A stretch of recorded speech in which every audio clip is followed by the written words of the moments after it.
Welcome to Hustle Estate from good old New Jersey and Detroit, Michigan. I'm one of your hosts, Isaac Gilman. And I'm your other host, Ed Hendrickson. All right. Today we have a guest on the show, Luis Leiva. So, Ed, why don't you introduce Luis? All right, welcome, Luis. We appreciate you having taking the time tonight to talk to us and join our podcast. I know times are busy, and you're spend a lot of time recording some content yourself, and we'll definitely put an opportunity to plug all of your information on this as well. So, for those who don't know, Luis is a real estate entrepreneur. I know Luis as he was my real estate broker when we were working together at Culture State. We've also tried, we started a business together. We worked in that aspect. He's taught me a lot. I mean, honestly, a lot of stuff I know about the investment space, from flipping houses to buying at auctions. He's just a wealth of knowledge here. So, Luis, why don't you tell us a little bit about your background? How did you get into real estate, and maybe something, what were you doing before real estate? Okay. Thank you, guys. I appreciate you having me on the show. Thank you, Ed, for that introduction. And to answer your question, I've been in real estate now about 17 years. Always had the entrepreneurial spirit. Before real estate, I actually had, hi, say hi. Have my little one here. So as you know, we're all working from home. Just give me a second, okay, baby? Let me finish. So before I was in real estate, another one. Oh my God. So before real estate, I had my own barbershop. I used to cut hair as a kid, and that's how I kind of like floated my way through high school and my later years after that. And I got really good at it. I just always have that competitive nature about myself that I want to just not dabble in something. If I'm going to do it, I want to be the best at it. I've always had that since a kid. So then I opened up a barbershop, and I felt like that was not challenging me mentally enough for what I wanted for my life. So I quickly realized that I needed to get into something that was more lucrative, and I found real estate. I had some people around me that were in the business for a few years, and they were telling me that I think they thought I'd make a good fit. And I always wanted to be in real estate because as a child growing up, I never had my own home. My parents always rented. So I wanted to, not only make it a dream come true for myself, but make it a dream come true for others. So I got into real estate, and I did well as an agent. And then I thought about taking the next step, which was obviously getting my own brokerage. And I did that and successfully ran that. And that's where I met Ed. And now I consider myself more of a real estate entrepreneur. That's just, I'm looking for opportunities anywhere I can, and investing in companies and businesses. And right now we're all in challenging times. So I'm trying to diversify myself right now into as many different real estate categories as I can, just to try to capitalize on what is going to happen within the next few months, next few years. Makes sense. I guess quick. You said you've been in the business for real estate, at least for, you said 17 years. Yes. So if I'm just doing my math correctly, that puts you kind of starting around 2003. Yes, exactly. Here I was started. So what I'm asking is, you start real estate right after the dot-com bubble, which created a recession of sorts, maybe not in real estate as much as like 2008, 2009, but then you experienced that, and now you obviously are experiencing the coronavirus. How have kind of, and you're talking about, figuring out what's kind of next, trying to take advantage of some of the opportunities available to you. How have kind of those helped you, or maybe not hurt you, but provided opportunities to learn for now this kind of opportunity that's in front of you? Yeah. Well, I'll tell you right now, the biggest opportunities are for people who know nothing and for people who know everything. The people in between are the ones that get creamed, because when you come into a business in 2003, like I was, I had nothing to compare it to. So you're saying I'm coming out of a dot-com bubble that, affected the real estate market, but I didn't know any other market. That's the only market I knew. So I made it work. Every day was more fun than the last. It just was awesome. And people who have been through it multiple times, they already know it too, because this is a cyclical economy. This is a business that goes up and down. So they're prepared for it. The guys that are going to get hurt right now are the guys that are making it through this downturn for the very first time. They've never experienced a downturn. I went through the 2008 bubble. That obviously that almost took me out of the business, and thank God I hung on for dear life, and I made it through, and I came out better on the other end. And now I know it's okay. It's time again. It's happening. It's gonna happen. But my only fear is that it's gonna happen now at a much more severe level than it happened in 2008. That we didn't experience not even 20% unemployment back in 2008, and now they're talking about. When you hear it in the mainstream media, then you know that it's very likely to happen. Almost 30% unemployment is being predicted by a lot of different people. And if that comes to fruition, we're all in big trouble. There's going to be a huge drop in values. I hope no one's trying to sell in the next few months or next few years, but there will be a lot of opportunity as well. So, some people are going to get creamed, some people are going to get crushed, and some of them are going to make tremendous amounts of money during this time. So I'm excited because I am prepared mentally. Financially, I'm trying to get myself prepared because nobody was expecting this. So I'm holding a lot of properties that I probably should have let go, prior to this. But, I'm still trying to unwind that right now. So what are you doing with that? So for those that don't know, Louis, you own properties, right? So you do flips, you own properties, you have rentals, you have tenants. Yeah. If we're looking at a 30% unemployment, that's obviously going to impact tenants paying rent. So what are you doing to prepare for that? Yeah, so I'm having daily meetings with my property manager. When you have a few properties, you can pretty much manage that on your own. So I'm going to give you advice from an independent property manager. If you were managing your own homes, you need to talk to your tenants now more than ever. Like if you had a relationship with them before, now you're going to have an even stronger relationship. If you didn't talk to your clients before and you guys were just on a transactional basis, now's the time for you to really start talking to them, because there's going to be times when they're going to need help. And if you're not someone that they feel is in their corner, they're just going to bullshit you until they can stay there as long as they can and then just, reap their time there without having to pay you.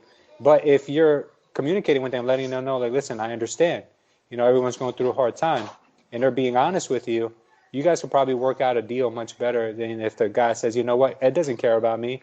He doesn't care if I lost my job. So you know what, I'm going to screw him too. I'm just not going to pay this month. I'm going to tell him I'm going to get unemployment, and I'm going to take that money and I'm going to go find a cheaper apartment.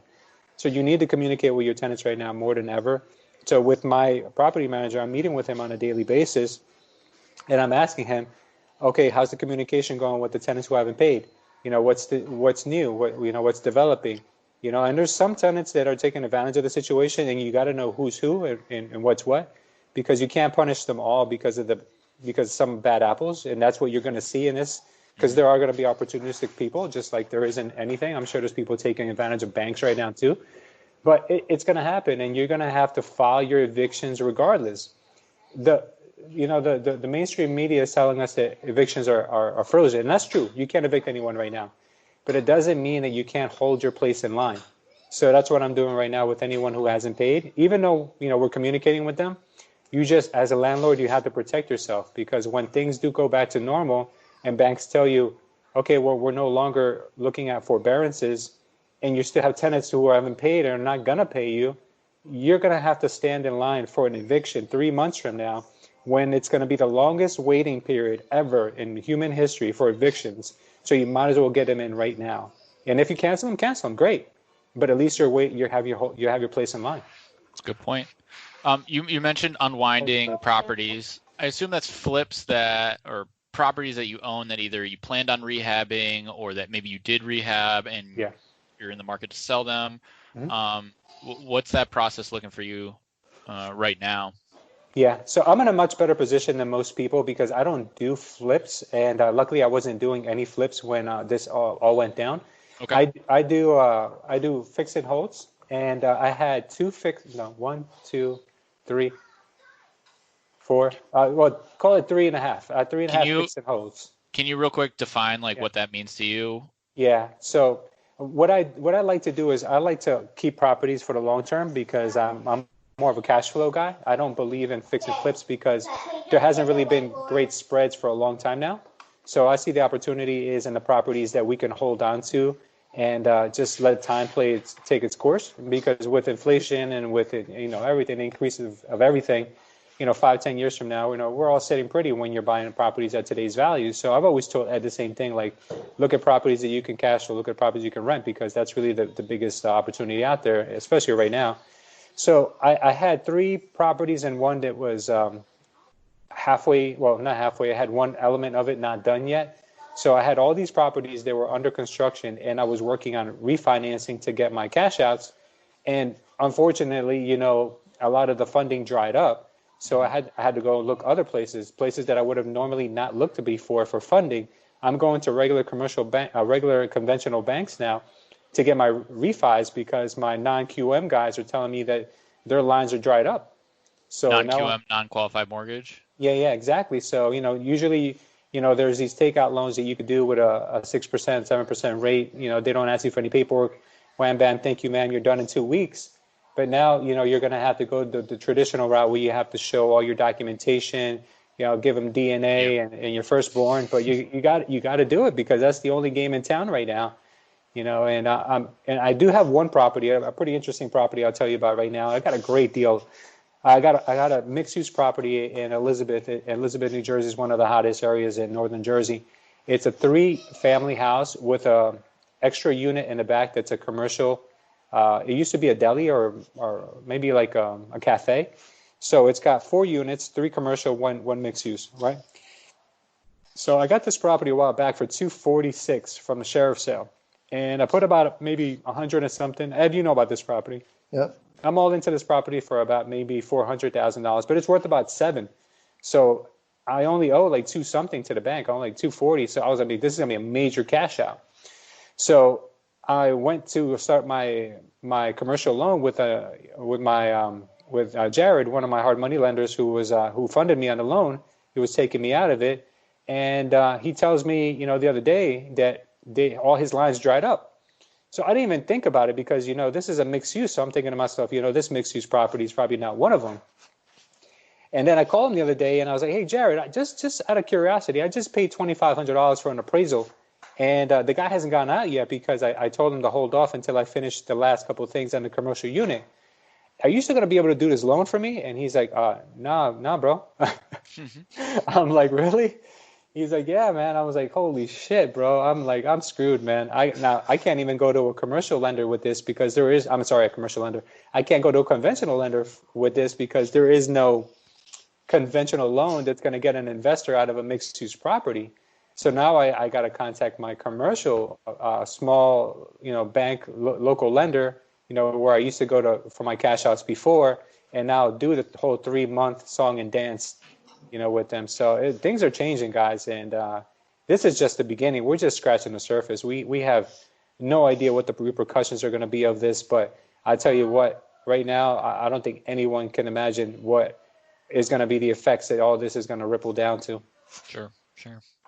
Now, if somebody could predict it, right, they're going to be in a really good spot in 6 to 9 to 12 months from now. Real quick, so and this is just me being I'm curious. I know you talked about I don't know what the right term was, but like basically you don't have it's non-qualified banks or non-qualified mortgages are being produced by companies that don't ask for a lot of paperwork. You're going to more conventional like banks or mortgage lenders. Do you get better rates? Like even though the process might be more painful, is it kind of worth it to some financial degree? See, for me, it was worth the streamlined process because I'm a very busy individual and interest is tax deductible. So for me, it doesn't matter if I pay 6.5 and you don't ask me for any paperwork at all, or if I pay 4.5 and I pay an extra 2 points. Some people might be like, oh, you know what? It's 2 points, an extra $400, $300 a month. I'm like, yeah, but you know what? My tenants are paying it. And at the end of the day, it's a tax deduction for me. So I don't care. But I'm going from a 4.5 rate that I'm going to get now with a conventional lender, as opposed to a non-QM. I was probably going to be at 6.5, 7. So yeah, I mean, it's a huge difference. And once you kind of rip the Band-Aid off, and all we have right now is time anyway. So you need all my paperwork. All right, fuck it. Let me go and just find my paperwork, and let me go give you everything that you need. So right now it doesn't seem like such an issue, but normally on my day-to-day, where I've got meeting after meeting every day, and phone blowing up. To me, it didn't really make a difference whether I was getting 4.5 or 6.5, as long as it was getting done. It was fine. But yeah, for those guys out there that are looking for cash outs right now, they're going to have to start calling up those brokers that might just be able to do a conventional loan. I'm not sure if Ed, you have any outs for that. But I know that you have a lot of lenders that are still doing some loans. Yeah, I mean, even just in the past week, well, as we know, I mean, Isaac and I have talked about this on previous podcasts. There's nobody really doing non-QM. I actually just got an email today of someone who's offering a non-QM program. Oh, wow. But it's ugly though. I mean, it's 6.5 to start, and then you add in the fact that so it's like 6.5 is the rate for a halfway decent credit score. And then if you go investment property, like 2 to 4 family, it's bumping up 1.5. So now you're at 8 right there. So, I mean, you're going to be looking at paying 8-9% for a non-QM product if you want to do no doc. Yeah. By the time it's said and done. And to be fair, I've never heard of this company before. Mm-hmm. So I don't know much about it. And it's not to say that it's a bad company. I mean, I am typically skeptical, and if I haven't heard of someone before, but hey, I haven't heard of any of the places I do stuff with, right? Like that are good companies now. So I have a call tomorrow with a guy. I'll see what happens, but I think it's going to come back slowly, very slowly. But I don't know if it'll go away again. That'll be the different question, right? Because what happens, as you said, when all these, unemployment, there's going to be more defaults. JP Morgan just came out today, so they're adding $6.8 billion to their reserves because they're concerned about defaults. And we've been talking about this, right, Isaac? I mean, I've been saying like, okay, great, give unemployment, give, all this money to people and stuff. But how do you tell that the unemployment is going to go to rent if rents aren't paid? I mean, there's a substantial amount of property that's owned in this country by landlords. Landlords aren't going to be able to make their mortgage payments. What's going to happen then? I mean, if I can't make my mortgage payment and I'm living off of my rental income, I can't afford my mortgage now. I can't afford groceries. Like you just go so much further and further down that this is like kind of like starting to circle out of control here. If you really want to get scary, I mean, we can get this scary really quick. Yeah. So who knows what's going to happen? Listen, guys, I mean, I don't know if, investment properties are going to be on the top of our priority list in a few weeks. They're already talking about food shortages and supply chain issues and imports from other countries not even coming in anymore. So, I know this podcast is mainly about real estate, but I think we need to talk about the overall health of the economy as well. And I think that we're all in for uncharted territory, not to scare anyone. And like you said, Ed, this could get really scary and ugly really quick. But I think that right now, if we've got any deals or any projects or anything that has loose ends, we need to button that up as soon as possible because things could really escalate quickly. They could also go the other way. I'm terrible at making predictions, so don't think anything I'm saying is the way things are going to happen. But it can also go the other way, and we could recover really quickly from this. But I do think that there's going to be some repercussions that none of us are prepared for. Yeah, and I mean, I'm the kind of person that I'm with you. I would rather think and be prepared for scary, maybe not like hell freezing over scary, but be prepared. And then and I don't need to be the first one back in, right? When people start buying, like I don't have to buy first, right? Like swallow up all the best deals ever, right? Everybody's going to be like, these are amazing because we don't know what's going to happen. I'll come in slowly after that myself. I mean, I'm telling my clients now who are calling me, like I have a guy, I have this woman actually who has a good deal in normal times. It's a pretty tight, 65 to 70 ARV. And I said to her, how much is your deposit? She said $5,000. I said, I'd walk. She was like, I'm not losing $5,000. I said, well, let's say we get you a loan and you close on this. Does it sell in 6 months? Like, we have no idea what's going to happen. Right now in New Jersey, you can't even do construction. Technically, I know people are doing it anyway, but permits and all of that kind of it's so much deeper down that aspect that I'm telling people, unless if you have a home run deal even right now, like Lewis said, button up what you have is more important. I wouldn't be deploying to try to get more. I'm holding cash just in case to live, not to worry even so much about buying properties because we don't know how long this will go on for. Well, and in the appraisal space, Lewis, that's where I'm currently working. Although I work for a retail lender for the most part, but I'm working within the appraisal space right now. Nice. Vermont and another state have basically outlawed appraisals, traditional appraisals. So we've been working in technology a lot on some alternative appraisals, which Fannie and Freddie are providing a lot of guidance on, but that's only covers a segment of of the housing market because homes still need some appraisals, especially if it hasn't been appraised recently. In states that are basically outlawing it, they're outlawing appraisers going to people's homes. That's really what they're preventing. It's not like appraisals are illegal. Yeah, you can't get an appraisal, which means oftentimes you won't be able to get a loan. Right. And now we're talking about some desktop appraisal, which, I mean, from my perspective is like just laughable. Right? That's what we're doing. You know, that thing can sway either way in your favor or way outside your favor. But I don't know if that's the smartest move for banks to be doing right now. You talk about taking risk off, right? And then now you're going to do a desktop appraisal. Like, I think that's riskier. Well, I mean, not to get too deep into it. I mean, I think there's guidance by Fannie and Freddie, and I don't know what the details of the guidance are. I'm sure you could pull it up. The reality is a lot of it is driven by data. And so it's driven by, it's trying to reduce risk by saying, you know, what is the metrics that we currently have on this property? Tell us.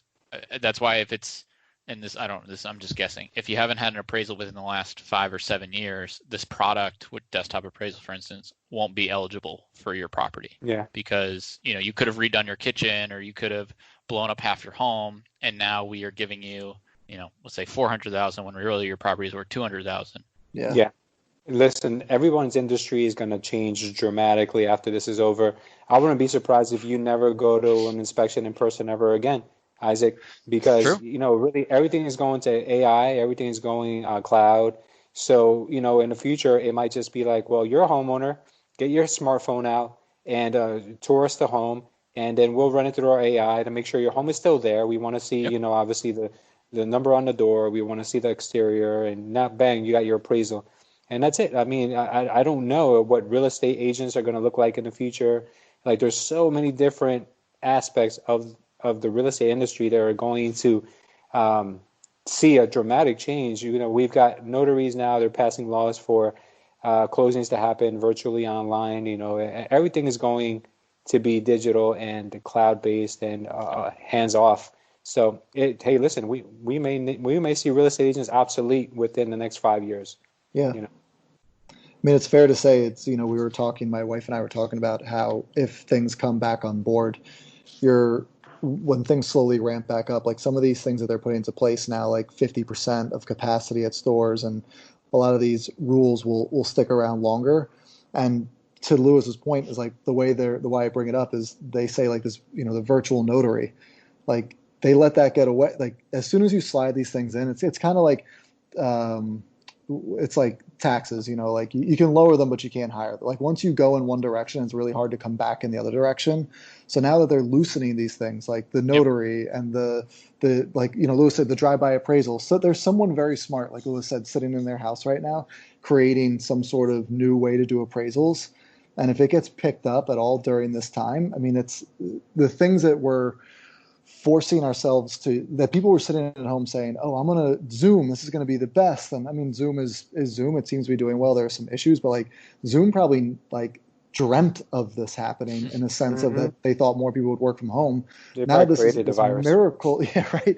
Now, this miracle is falling in their lap here in essence of like, there's going to be so much more telecommuting and stuff now. I mean, I remember when I worked in the city and they let us work from home a little bit, but it was uncomfortable. Like, I'd rather you be in the office. Like, we're not used to this. Everybody's getting used to it now. Like, people are just going to be like, nah, I'm sick. I'm not coming in. Whatever. I'm not like, I can't imagine what commercial rental spaces are going to be in Manhattan when this is done.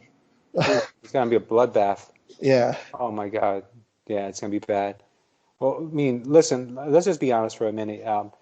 When I worked at Countrywide, I'm going back like 10 years ago, they had a system called AI back then.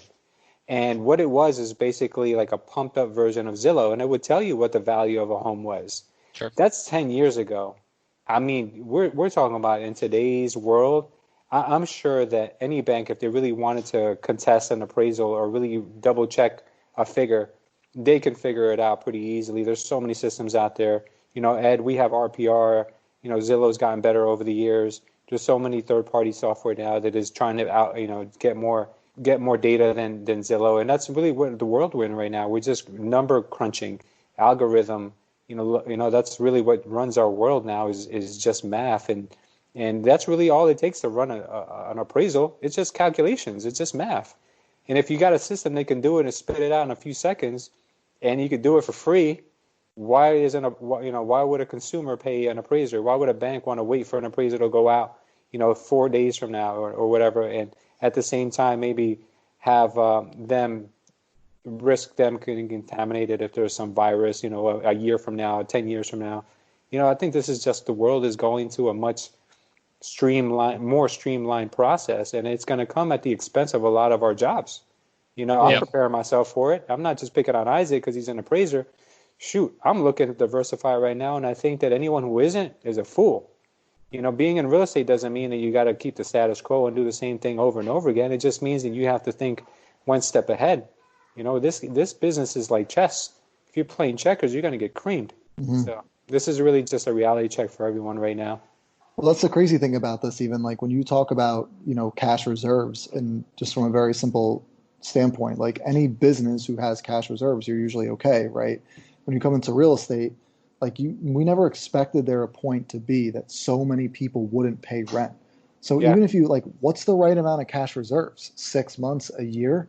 Even if you have that, there, like you said, 30% unemployment, that's going to go very quickly. I mean, that's going to go very quickly when you start thinking about that. And it's just no one prepared for this. I mean, there are obviously some very wealthy people out there who are going to just be okay. If you got a couple $100 million or $20 million, you own, rentals, maybe you don't care. Yeah. But in theory, I'm imagining that you're scaling your rental portfolio with your life, right? So you own a couple families in Elizabeth, maybe you live in Elizabeth, you own 25, commercial stores on Fifth Ave in Manhattan, you probably live in a big apartment in Manhattan.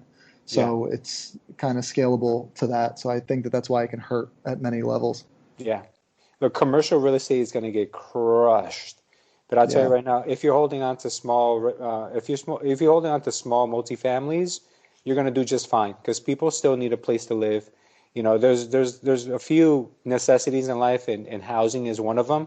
So Ed, I just want to let you rest easy at night. I don't think anything is going to happen to residential housing. The government will step in to make sure that people can pay their rents. You may have a glitch on a radar for a little while. We may have a little bump for a little while where we need to, pull it out of our own pockets. But I think, 10 years from now, 20 years from now, there's going to be no better investment than your brick and mortar rental property. That's still, I think, in my eyes, a very safe investment. That and obviously having some physical gold and silver, which you could always trade in for fiat money if you have to, but you just never know. What can happen with the dollar, because the dollar one day we can just wake up one morning and say, hey, China pulled out. China's not paying any T-bills anymore. And, our world reserve currency is no longer being respected by other countries. Our economy can go to zero in a day. We're just like we thought this could never happen. That is very possible to happen as well. It just goes to show the everything's back on the table. All the jokes, all the scare thing, it's possible, right? Yeah. So Louis, when this turns around, and hopefully it does, in some point, and it's not too super scary, do you think it'll change the way you invest? From a standpoint that I specifically think about myself is when we used to talk, it was get 30-year loans, pay the interest, who cares? Like you said, what's the difference between 4.5 and 6.5? Your tenant's paying it. Yeah. Will you look to pay down some of these mortgages maybe before expanding? So instead of, you have 10 rental properties that pay you $500 a month, $5,000 a month, why not just pay down 2 of them to zero before you add the 11th? Now you have your $5,000 a month, same net money, and just roll paying those off. Why grow and take that risk when you can stay small and pay off mortgages? It's something that I was thinking about, so I was just wondering what your thoughts were on it. Well, my thoughts is I'm just looking back at the last, let's call it 100 years since the Federal Reserve came into play here in the United States. We've had nothing but inflation run crazy. I mean, we've lost over 80% of the value of a dollar since then. So for me, I don't think it's going to change much in our lifetime. So I don't think paying down mortgages is in our best interest. I do think that what we're going to benefit from most is debt that we can have paid by our tenants. And I do think that having mortgages that are not crazy, but just mortgages that are obviously palatable, where it could be paid off by, maybe just one tenant, as if you have a 2-family, one tenant pays your mortgage, I think you're in a good shape. I do think that paying down your mortgages is a bad idea, because I don't believe in this. I don't believe in the value of our dollar staying the same for very long. I do feel we're going to feel the inflation kick in really, really hard. Maybe not this year, but maybe next year, when all that money starts to trickle into our economy. I mean, we're talking about, we just pumped in about $6 trillion, one way or the other into the economy. And that's only round one. They're talking about multiple rounds. They're conditioning us for 2 and 3 rounds. We were kicking and screaming in the last crash for 700 billion. 700 billion is not even, it's nothing. They did that quick. Doing. Dude, this was just the Fed. I mean, that wasn't stimulus either. Yeah. Yeah. I mean, and we were just pumping up banks at that time. We're literally giving people and businesses money right now. And there's going to be a lot of people collecting money that shouldn't be. And there's going to be obviously a lot of fraud. But needless to say, I do feel like this is a slippery slope, because people are not working right now. Think about this, right? What does this sound like to you? People are not working, but they're going to be collecting money. Does that sound like communism? Does that sound like socialism? I mean, it's certainly socialism. Yeah, it really is going to get to a point where we're dependent on the government, and I don't like it. I want to get back to normal. I want to get back to business. I want to get back to making my own money. I don't like depending on someone else to pay my money, my mortgage, or give me money to go and buy my groceries. It's not a good feeling, because at any point you're subservient, you're domesticated, and then you don't remember how to fend for yourself. A domesticated dog will get eaten alive in the woods by wolves because they don't know how to survive, and that could happen to the American public if it goes on long enough. So hopefully we recover from this thing quickly, man, because it could get really ugly. I have kind of a question, I guess. I don't know. I guess you can answer this either way, but like before this happened, because to your point earlier, like this happened very quickly, right? You had probably a vision for the next, let's say, year or 2 or 3 for yourself, based on some predictions and assumptions of how the market was going to ebb and flow, minus the virus. Like, what are some trends that you were seeing that you were trying to not necessarily follow, but at least keep an eye on in your investment portfolio before this? And do you think that'll stay the same? What's your thoughts on that? Well, I absolutely felt the market softening even before this even became a topic. 100%. Not only was the market softening, but real estate agents were getting out of the business at a much faster rate than ever in the last few years. So I already saw the writing on the wall. I said, okay, a correction's coming. Maybe not 2020, but 2021, 2022, definitely coming. And I recently did a video that I haven't aired yet, where I actually studied every single real estate crash in history since America was America, since we got our independence from Britain. Obviously we came a long way since then. But what I learned from it is that the common thread in everything was always speculation, in every single bubble we had. And that's exactly what was happening this time around too. There was a lot of speculation, and a lot of it being fueled by such low interest rates. Nobody needed to keep money in the banks, and just the stock market just being so high that people felt like that was not a safe place to keep your money. Everything was coming into real estate. So all this speculation just floating into real estate, it had to eventually come back around. We're talking about over 120 odd months of positive GDP. It was destined to come down any day now. I didn't think it was going to be with a pandemic. I just thought it was going to be more with a softening and maybe just like a gentle landing back into like normal territory. But I will tell you one thing. With all the research I did, what I've noticed and what a lot of other experts notice is that real estate prices should only be climbing with inflation. If it climbs higher than inflation, it always finds its way down. Every time there's a crash, it always finds its value down back to where inflation would have had it if it would have never bubbled. So if that's the case, we had about a 20 to 30% decline coming anyway. So real estate, based on your data that you looked at or your Yes. research kind And I'll of be just putting goes that. up 2 to 3% per year, year over year, kind of if And inflation is generally 3% per year or so.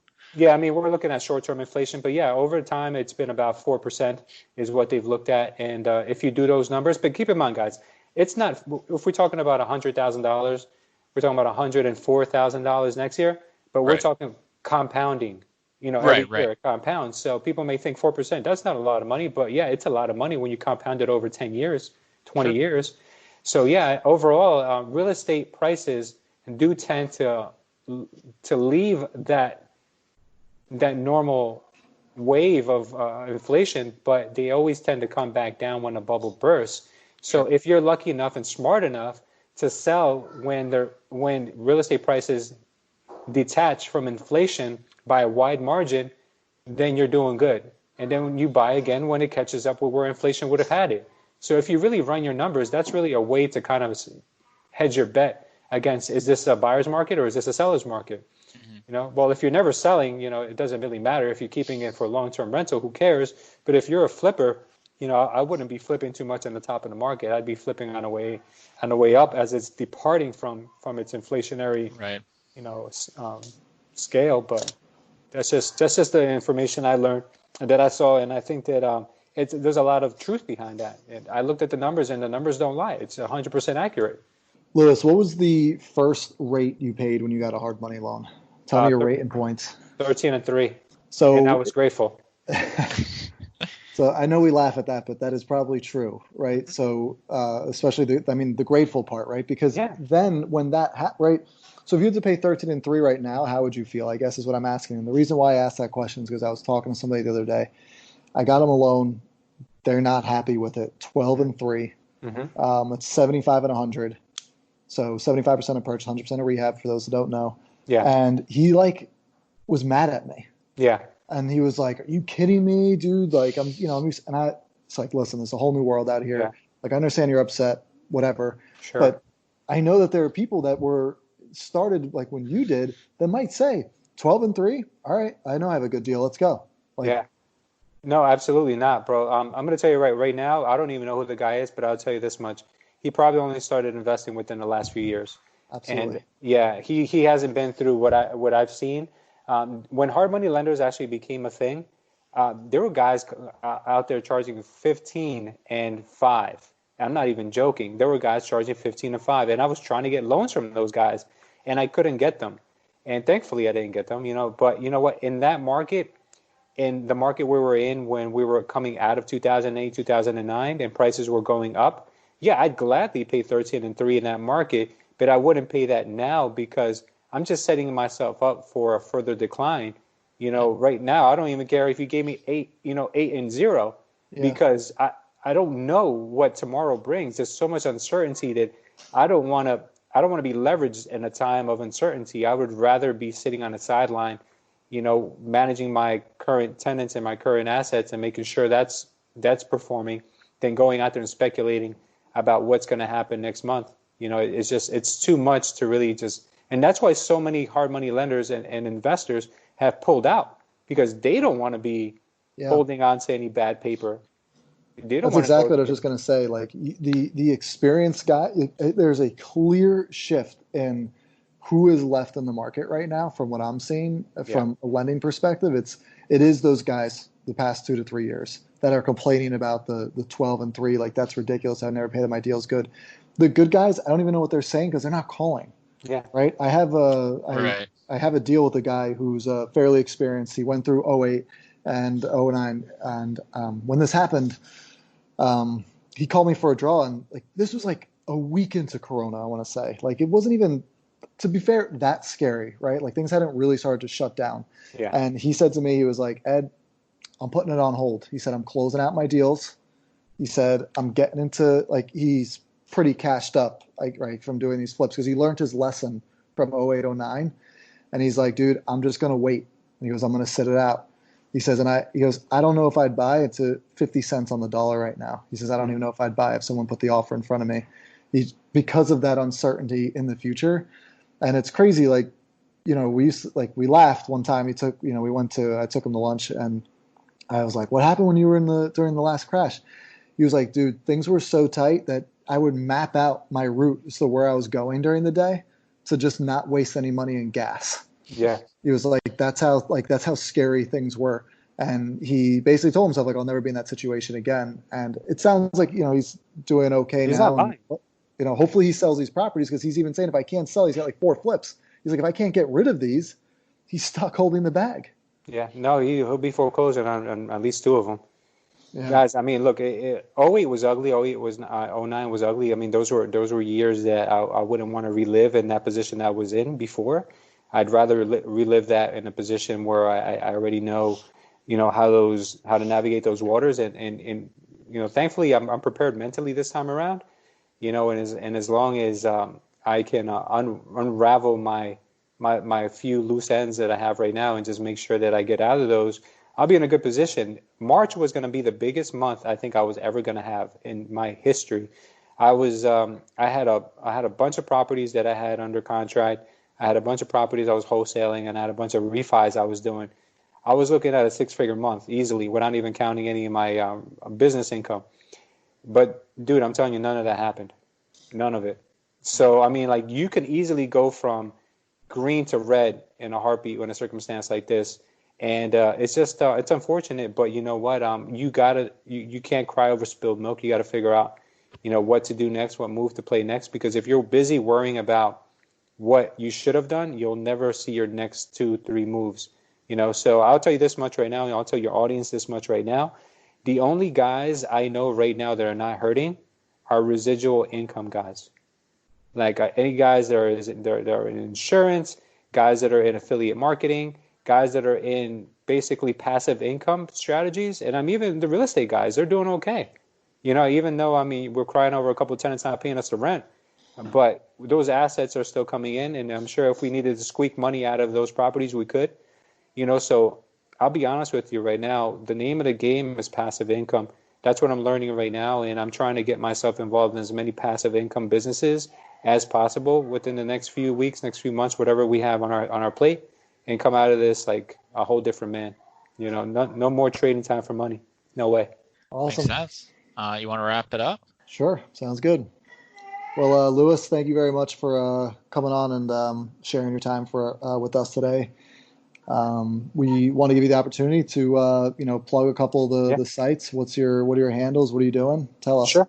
Oh, absolutely, guys. Thank you so much for giving me the opportunity. So if you guys want to learn more about what we're doing and the training we give out for free almost on a daily basis, you can go and check us out on youtube.com/culture estate. That's culture, CULTURE estate. Or if you want to work with us more on a personal level, you can go to Patreon and look me up under Luis Leiva. We'll be doing real close mastermind groups, and we can also set up some time to work one-on-one if you guys would like to do that as well. Look forward to seeing you guys there.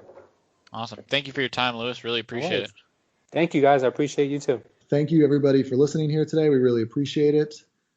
As you know, you can check us out on Spotify, Google Podcasts, and iTunes. If you want to email us at hustleestate1@gmail.com.